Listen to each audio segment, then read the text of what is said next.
welcome back to Nigeria Decides on Plus TV Africa. Well, election tribunals in some cases have been marred by questions over integrity of tribunal members. Legal technicalities have also acted as clogs in the quick disposal of petitions. To look at some of the reasons why election cases linger so long in Nigerian courts, we're joined by Ayo Ademiluyi. He is the Secretary, Nigerian Bar Association, Lekki Forum. Thank you so much for joining us. It's a pleasure to be here. Now, let us start with what has happened. The acting CJN, Tanko, already inaugurated tribunal heads, those who will be heading election tribunal during the forthcoming elections. Does that give us an indication of how prepared the judiciary is to dispense justice effectively during the election, would you say? I think the scenario you just painted even gives us a very strong foreboding of what to expect in terms of the proceedings of the election petition tribunal. You are aware, as we are also aware, that circumstances that even led to the emergence of the acting Chief Justice of Nigeria is mired in controversy. So the first problem that arises, and which is even the root of the delay in election petition proceedings, tribunal proceedings, is the nature constitution of those election petition tribunals in themselves. Now, some persons, some persons who belong to a particular school of thought have argued that the illegality, purported illegality, that's their opinion, of the emergence of the acting Chief Justice of Nigeria itself puts the constitution of the election petition tribunals in question in themselves. What that means is that illegality cannot bat legality.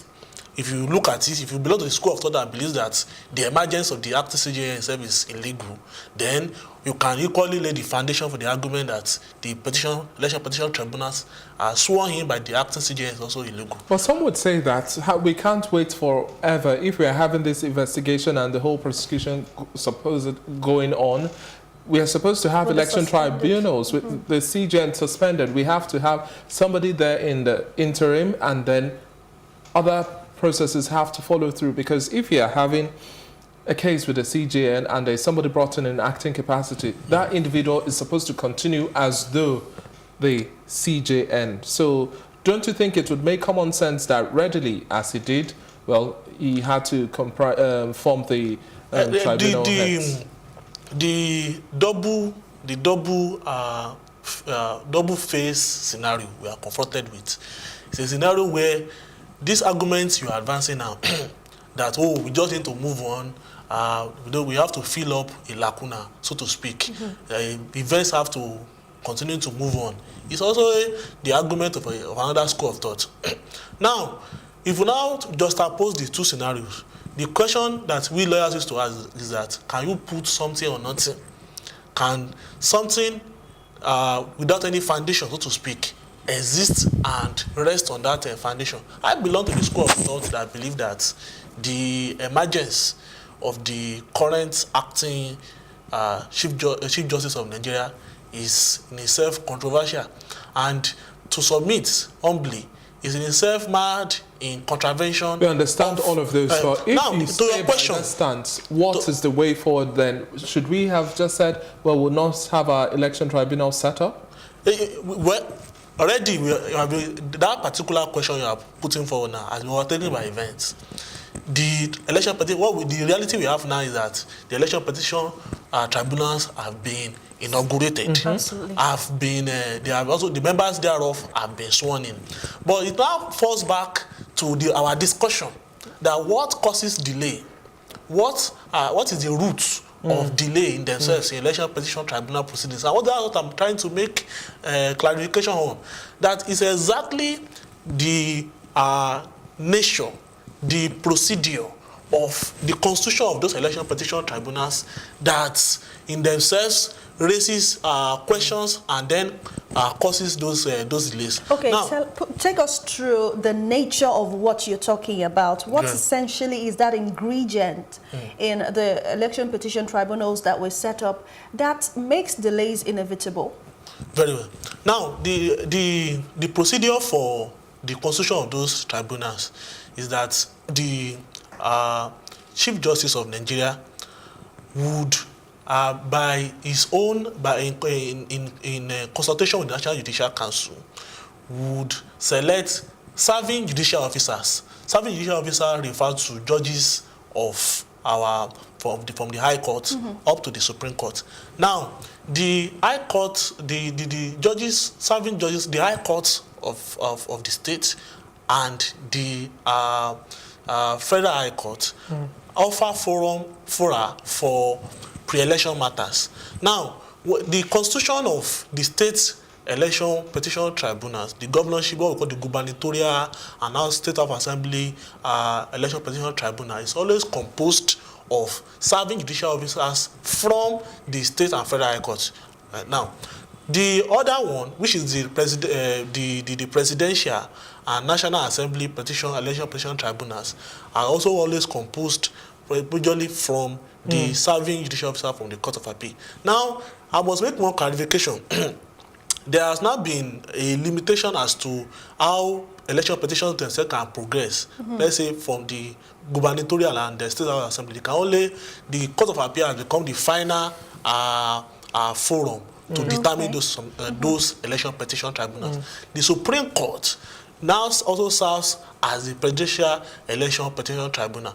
Now, back to your question. National Assembly, Supreme Court as well. The National Assembly ones terminate at the Court of Appeal. These are also mechanisms to fast track the processes of election petition tribunal proceedings or election petitions in themselves. Now, back to your question, which I'm just trying to lay foundation, that given that the constitution thereof of those election petition tribunals for each state is a direction of the Chief Justice of Nigeria in consultation with the National Judicial Council. Now, let's now imagine that the scenario that we had, the Honorable Justice Onoge / Honorable Justice Tanko Mohammed did not occur. It would have just been that the state election petition tribunals would have been so inaugurated on the basis of the existing constitutional legality.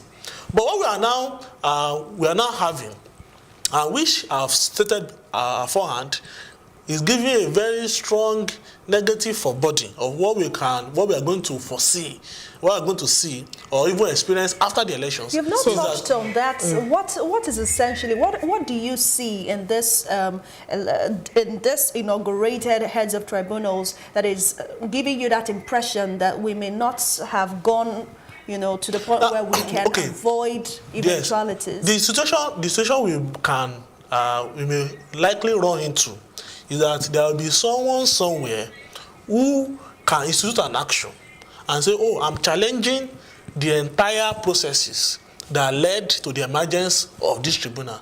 And possibly the court can reason with that argument.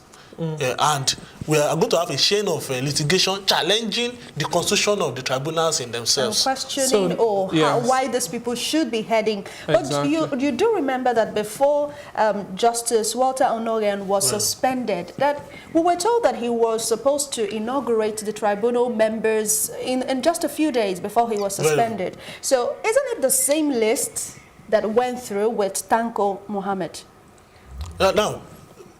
Isn't it the same list? It is the same list. But in law, there is this assertion, which I have also made the other time, that you cannot put something on nothing. The background, if there's a provision as to how something ought to be done, and there's an infraction of how that thing, or the person that did that action, then it's an infraction that can be questioned in law. Okay. Okay. Now, from what you've said right now, from your position, we are standing on shaky grounds. But at the end of the day, when we look at elections and post-election situations, we see unending appeals and counter-arguments and submissions by defendants. How does this necessarily delay our court processes? Because at the end of the day, if we keep on having unending, unwinding appeals and a whole lot more, then it just drags or stalls the situation. Very well. Yeah, the situation we used to see, which some of us have been arguing against, is that as soon as in a few days' time now, the Presidential and National Assembly elections will be held. Same also applies to the gubernatorial and State House Assembly elections. Now, after the conduct of those elections, the winner so declared by INEC would be rejoicing, and those who felt that possibly they have been deprived of their mandate, or maybe they felt the conduct of their election itself is mired in controversy, will want to approach the election petition tribunals. Now, the practice directions that have been made for the election petition tribunals, we must give kudos to the judiciary in Nigeria, that there is time for every action to be taken within those election petition tribunals. This service, the compilation of witnesses, everything is based on time. Now, the scenario that the major clog in the entire processes is where, for instance, already the number one, where the winner, so declared by INEC, is already enjoying the mandate, and then the tribunal, after the long processes, so now declares the winner as even not being the original inheritor of that mandate. Then that means that a lot of time has been lost. So now our argument has always been for a while, and that is that election petition tribunals themselves, election petitions themselves should be run in a very timeous manner even before swearing in. What that means is that after March 2nd, after February 16th, those election petition tribunals should run from the end of the election before June 12th, which is now our new democracy day, new democracy day, so that before swearing in, the proceedings will have been concluded. If there are any appeals to be had, they will be had. Now, the final solution, which the school of thought of trying to pose an alternative to this situation, is that can we have a permanent election court or a permanent constitutional court? That, because what has always been the case is that by virtue of the fact that the serving judicial officers are sitting as election petition tribunal judges, the normal proceedings, normal cases in court suffer delay. That means that for the next 6 months, that's what, let's say from March to the end of the year, they will still be hopping from one state to the other. So our argument is that, can we have in this country a constitutional court that appeals will lie from, it will possibly appeals can now be taken from that constitutional court to the Court of Appeal straight, then to the Supreme Court. Okay, to expedite the process. To expedite the process. Essentially, what we just touched on is definitely one of the problems confronting the judicial system in Nigeria, and we hope that it is addressed in this dispensation ahead of the election. Now, let's talk about some of the problems of the Nigerian judiciary. Now, you touched on something, that sometimes the right thing is done, but in the wrong way. And in law, that cannot go when due process is set aside and things just happen. We've seen that play out in the case of the CJN. Lots of people, legal luminaries, questioned the process of executing, of even calling him to trial and all that. Questions about whether the CCT is supposed to actually try the CJN. Now, one of the problems we see is that even legal officers, lawyers themselves, it's as though, is it that they do not understand how it works in law and how due process should be followed in pursuing some of these things? So can you put us through why sometimes these things happen and it's as though due process is set aside? The reality we need to confront is that the judiciary itself is an institution of the state. What I mean the state, I mean it's an institution that serves a definite interest. The judiciary itself is, as far as I'm concerned, is not as it is painted. It's not in itself apolitical. My position may be a little bit strange in itself, but if you look at the procedure for appointment of our judicial officers, the background of judicial officers, the way the judicial proceeding is conducted, is in itself not apolitical. Now, we have seen the scenario that happened with the case of Honorable Justice Walter Onoe and all of that. The major lesson that is giving us is that unless and until we make the entire processes of appointment of judicial officers totally severed and independent of the partisan executive, we will continue to have that recurring you said partisan executive. Now I'm going to have to hold on to that. Okay.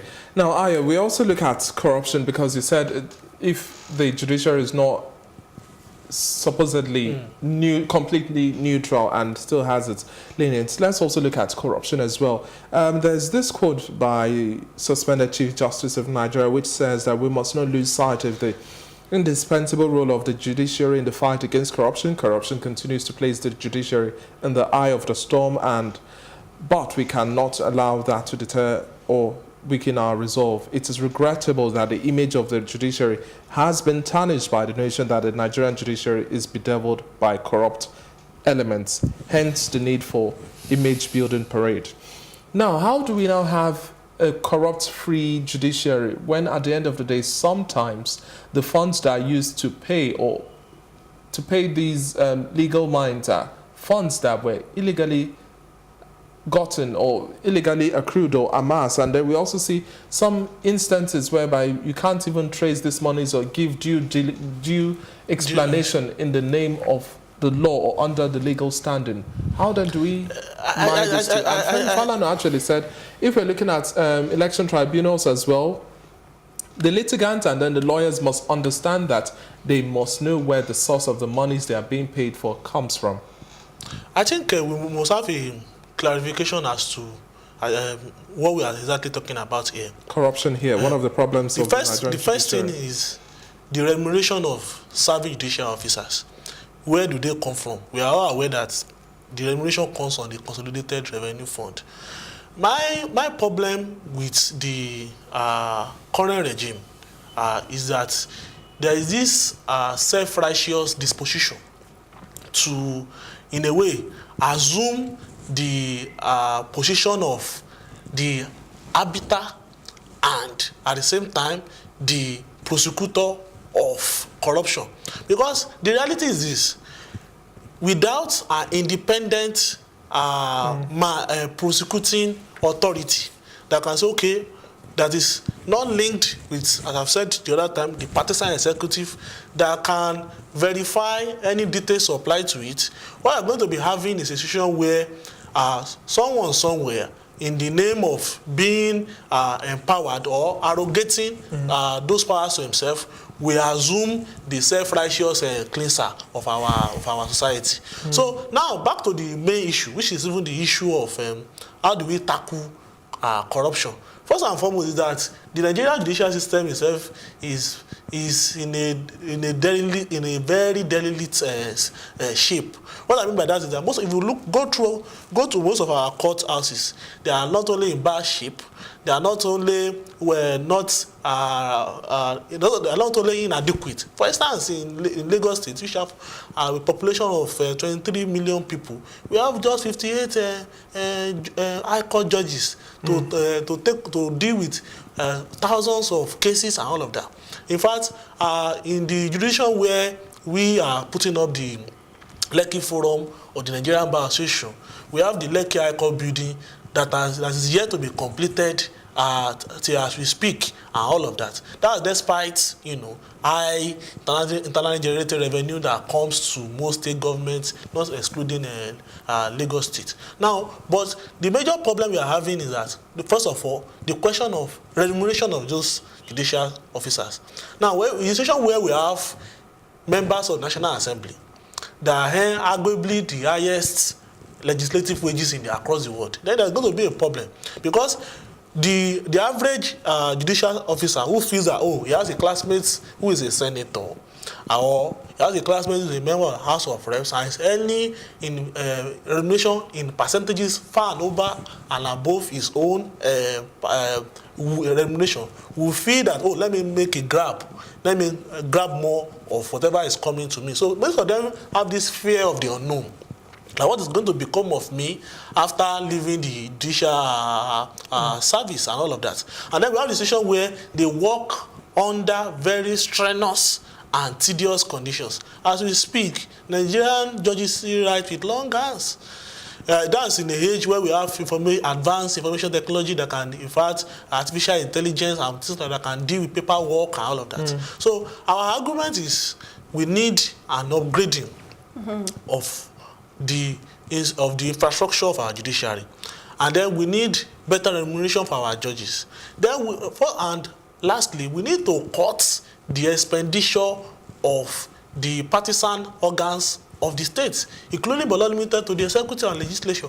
Unless we cut the jumbo pay legislators collect in this country, there is still going to be that fundamental problem of trying to grab more from the Commonwealth. Now, we know that the judiciary is one arm of government. The executive and legislature are also arms of government.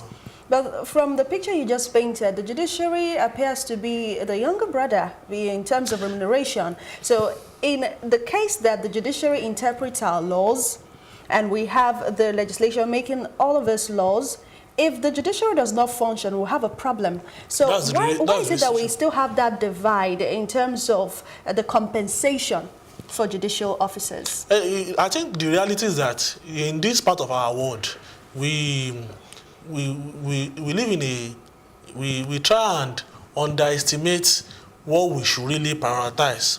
Now, in more advanced countries, judicial institutions are not joked with, because they understand that the judiciary represents the arbiter of democracy.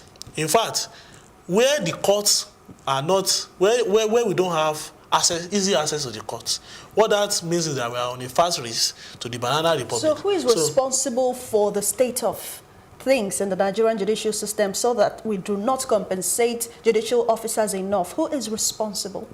Well, the buck still stops at the table of the Revenue and Fiscal Mobilization Allocation Commission. That's the agency constitutionally assigned the duty of remunerating the organs, all the members of the officers of the organs of government, including but not limited to the members of the executive, the legislature, and the judiciary. Now, that particular organ of government have to up its game and also we also have to amend the constitution in terms of the independent access of the judiciary to revenue. For instance, now we have been talking about the fiscal independence of the judiciary. In fact, there was a time there were readings of some bills at the National Assembly to the effect that, okay, we make the judiciary financially autonomous. So we cannot do without that. Where the judiciary itself is dependent on the partisan organs of the states for finance, then that itself deepens the question of corruption. Talking about getting things right, you also made mention of the need to have automation within our judiciary system, because going by conventional methods, that's just a whole lot more cumbersome. But looking at issues where we have flouting of orders, court orders, that's one of the pending issues that we still have in the Nigerian judiciary as well. How do we get things right? Because there are some levels of impunity that cannot be understood yet go unpunished. Very well. On the question of disobedience of court orders, we are all aware of pronouncements by our courts on certain proceedings that have not been obeyed till today. Why, curiously, we are also witnesses to an ex parte order that was obtained almost overnight, and it was obeyed immediately, and all of that. So the direction, the fear that scenario is generating is that we may be in any event be on another fast race to tyranny, because in the absence of strengthening our democratic institutions, we are preparing a groundswell of tension for tyranny, for abuse of powers, and all of that. But how do we now resolve that conundrum? How do we get out of that impasse and all of that? Is to begin to, as we are doing at the level of the Nigerian Bar Association, to deepen the campaign that in the situation where some others are flattered, some particular persons must pay for it.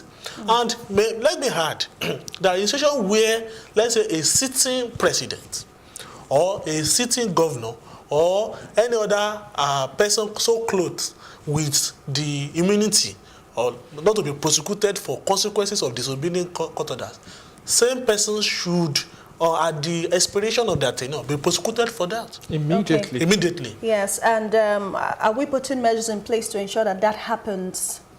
Yes, in our judicial system, do we have systems that ensure that anyone who is covered by immunity... That has go back to the issue of the nature of our constitution, the amendment thereof. You remember that this same Constitution of the Federal Republic of Nigeria, 1999, as amended, is self-premised. That's another issue entirely, on a decree, which is just Decree 24.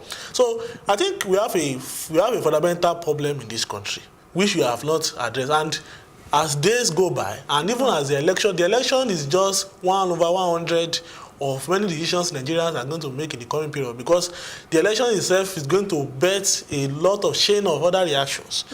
So in itself, without us fundamentally going back to the root of the issue and rediscuss our social coexistence, have we agreed, and do we decide to remain as just a contraption put together by British imperialism, or want to really discuss and resolve as to how we want to democratically exist as a country? Without that happening, we are just writing a love letter to anarchy. Well, thank you very much for your time, Ayo Ademiluyi. It's been a pleasure speaking with you. He is the Secretary of the Nigerian Bar Association, Lekki Forum.